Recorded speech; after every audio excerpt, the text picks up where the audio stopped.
I spend a lot of time around fellow mom bosses, whether in person or online. And one of the questions that I am most frequently asked is, Michelle, how come some entrepreneurs seem to attract and close clients so easily, while I'm stuck here working so hard and seem to be going nowhere? Why isn't people buying from me? And very often they think that it could be the pricing. Maybe they're not cheap enough, or they might expect me to share some hacks that they think they could be missing, that they may be missing certain type of content or lacking a certain funnel, or because their business is small and lacking connections and all that external factors that are holding them back, when in reality the answer comes down to the most fundamental layer of their sales success. And it is the invisible elements that many of the successful business owners possess. It really affects how you show up on a daily basis. Because very often people tend to build a prison, right? We tend to build a prison around ourselves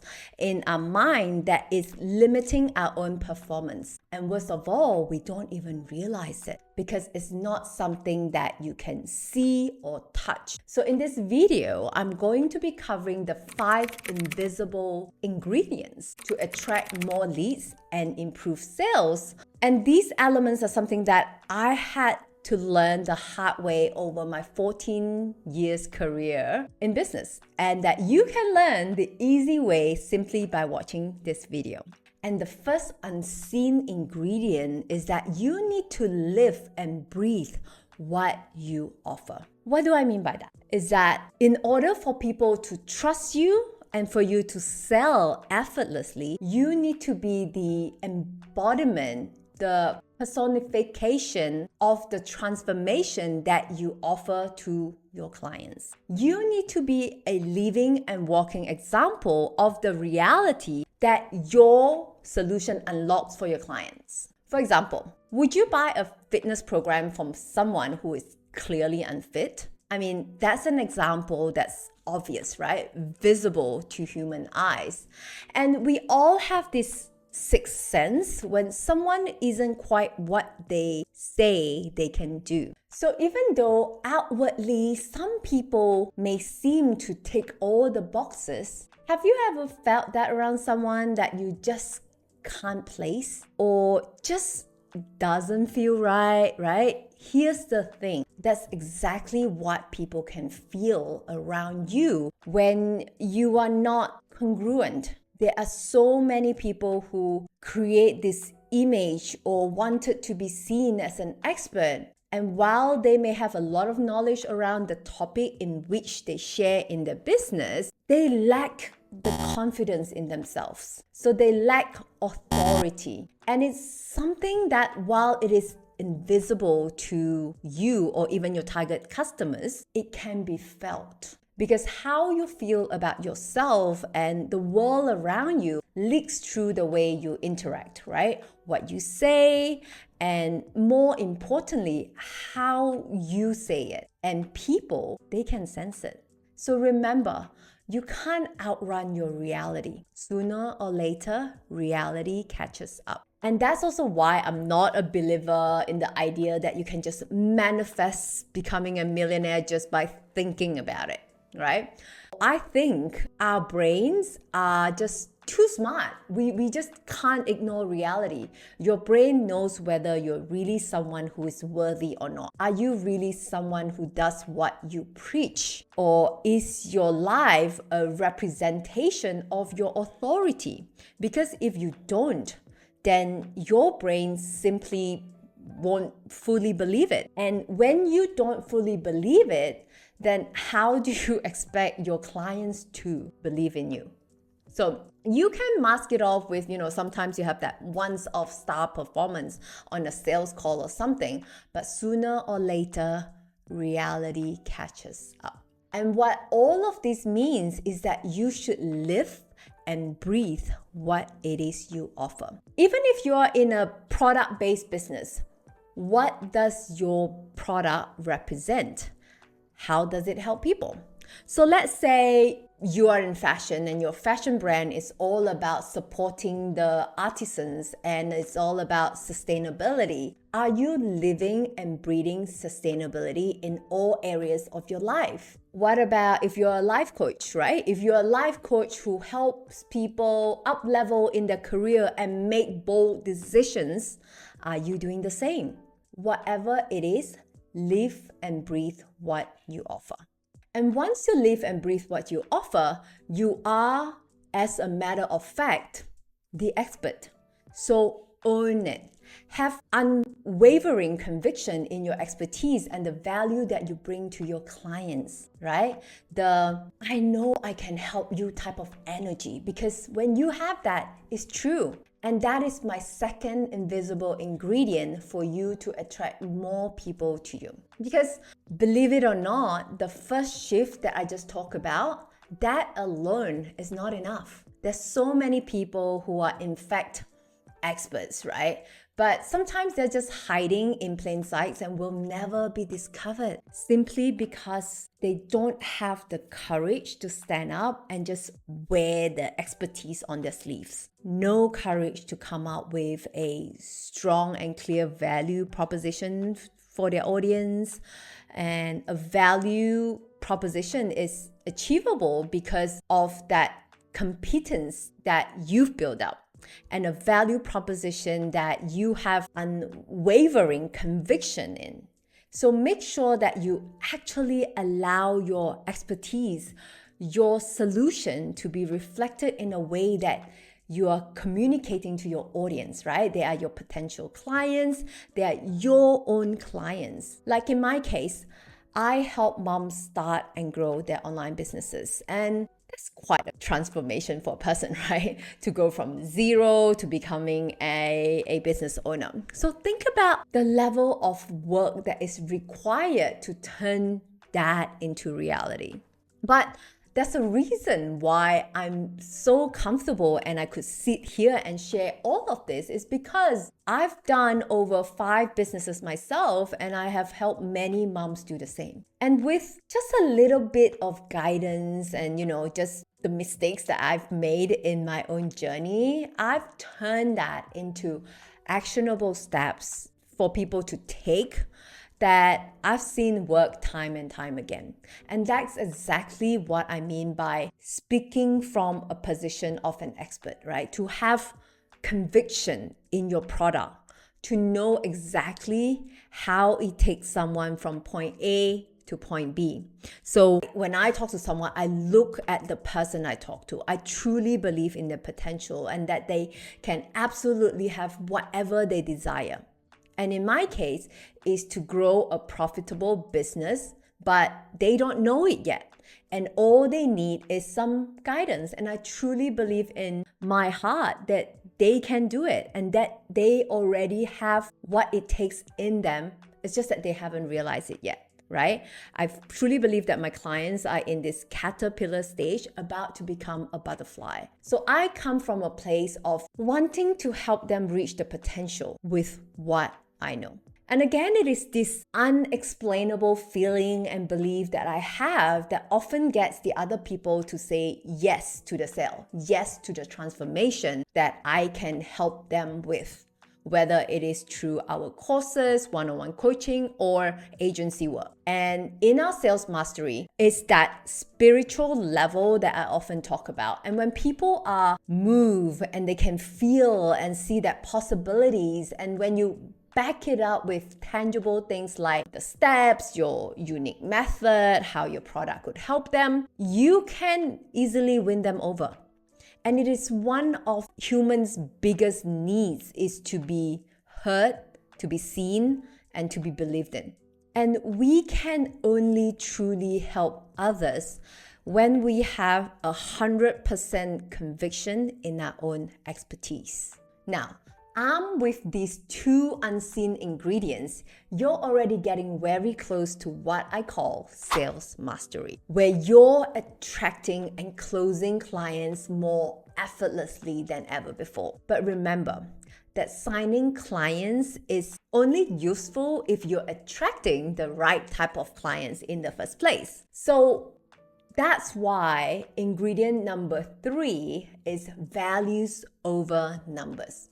Believe me when I say no amount of money is worth a bad customer because they will cause you so much headaches and they would suck up so much of your time and will probably end up being a disgruntled customer anyway.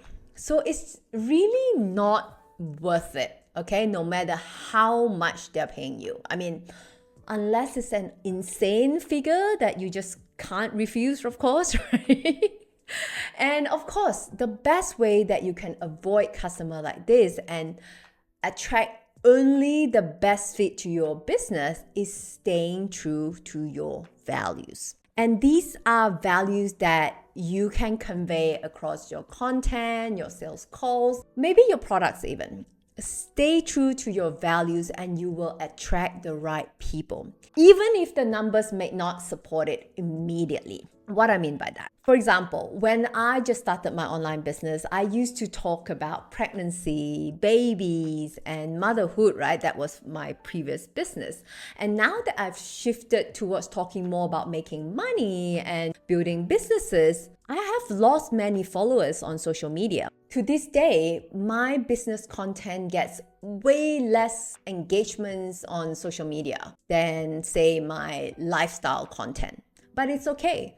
Those who are interested, those who share similar values as I am, are the ones who stay. And I attract more of other people who also believe that best mom life is when you can have the best of both worlds, right? I believe in time with your kids and also building a purposeful business that we love. And those who aspire by that, they come to me. And the thing about values is that it's not something that you can just go on social media and say, my values are this. I'm someone who this, right? It comes across in your action, how you live your life, how you react to things, how you handle problems, who you hang around with.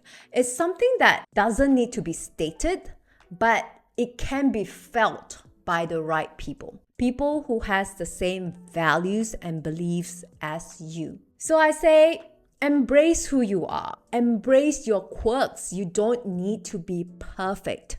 And in fact, sometimes it's how you handle the imperfections that may attract people to you. And in fact, I've been told by a client of mine that they chose me over big names or, bigger brands because of how I'm an open book. Right? I know I'm flawed, right? I acknowledge my mistake and I strive to do better. So be really clear to yourself about who you are and what values you hold dear. It may not seem like a typical sales strategy, but it is a crucial ingredient that draws people to you. Okay, moving on to the fourth one, that is the unseen secret of effortless sales. And this one might catch you off guard. It is to come in with an open heart. You see, in this cutthroat business world where all everyone thinks about is money, it is very rare to find someone who actually cares about you. Someone who treats your problems as if it is their own, right? Even if they're not your customer yet. And I can't tell you the number of times where I've had it where someone would come in wanting to work with me, right? We might be on a call and I give them this pitch on what they would get from my coaching program or my product. I talk about the lifetime access, the private coaching, the resources and the template. And then all they say is, Michelle, you know what? Honestly, I don't really care about what I'm getting. I just want to work with you. And recently, there was actually a specific example where someone who I hadn't spoken to for a while, she had sent me this long email about the problems that she was facing in her business. When someone sends me an email, I actually read them all and I just reply with my thoughts. And many months later, she became my client. And eventually, after one of the coaching session, I just asked her, hey, why did you end up working with me? And she said, I just like you. You listen to me. You didn't just dismiss my idea. You read my long email and you actually addressed every single point. And I'm saying all of this, I'm sharing all of this with you so that you don't forget that people buy from people, and buying is an emotional process. And customers often make decisions based on how they feel about you, not just about your product or your services. So be human. Come in with a generous, open heart, and don't be afraid to be transparent, right? You can share your own struggles and your stories, and you'll be able to build an emotional connection with the customers that they simply can't find anywhere else. And that's a way that you can stand out and beat your competition. However, this tip, I must say though, it comes with a warning. You should not take on their trauma or feel emotional about their problem. I mean, you can care for them, you are there for them, and there's a boundary, because ultimately you being emotionally sucked into someone's problem won't do you or your customer or your business or that very person any favors. Otherwise, this method is, I think, all around win-win, right? You feel good about yourself, your client feel good about themselves, and the world is a better place when we open up our hearts and just really see people from their perspectives. Okay, so that's ingredient number 4, to come in with an open heart. And now we're on to our final invisible ingredient to attract people and get more sales. And it is to love your product. Because if you don't love it, then who will? You need to respect and fully believe in your offer. Because most of the time, I see people who are ashamed of their offer. You ask them what they do, and then you ask them for the price, and they feel shy or uncomfortable naming the price. You need to love your offer like you love your kids, right? You won't discount your kids, right? You would be proud of them. You would be proud if anyone asks about your kids, isn't it? So why is it that when people doubt your products, or maybe they're just asking you a few questions about your products or your offer, right? They're not doubting you. I have this student in Mambo's Academy who would just jump into conclusion that people look down on her business because she runs the business from home, and that people just don't respect small businesses, that people take advantage of her small business. Here's the thing, you can't control how people view you or your business. They may not even be thinking about what you think they are thinking. So you, as the founder, need to have that extra spring in your step about your product, about your business. You need to be intensely passionate about it, to be excited about how it could help others, so that this excitement can spread to others, because emotions is contagious and it can be felt throughout every touch point that you have with people. So fall in love, get excited, be the spokesperson that your business, that your product deserves. Be your product super users. But you do have to balance this with constructive feedback, right? I mean, our products won't be perfect. There will be areas for improvement, but be excited for the possibilities of growth and not be beaten down by negative feedback. Just remain grounded and objective in assessing your product so that you can continue to reiterate it and improve it. Because that's what someone who truly loves their product would want it to be, right? To become better. When you love and value your product highly, your customers are more likely to perceive it to be of higher value, right? And that's what ultimately allows you to charge higher prices. So then you can build even better products and help more people. And it's really a self-sustaining flywheel, right? And it has to begin with you. So those are the fundamental ingredients that sales success relies on. But I don't think I've heard other people talk about it. And sometimes it's not really about all tactic and strategies, right? Everything that we discussed today may seem intangible, but remember, it is often the boring, everyday fundamentals like these that drive the majority of the results. So I hope you've enjoyed the video, and if you are interested in the more tactical and strategic elements in your business, you can check out this quiz below. You just have to go to momboss.academy/quiz, and this will give you exactly what you should focus on in your business depending on what stage you are in your business journey. So feel free to check that out below. And with that said, I hope that you found this video useful, and I look forward to seeing you in the next one that YouTube recommends.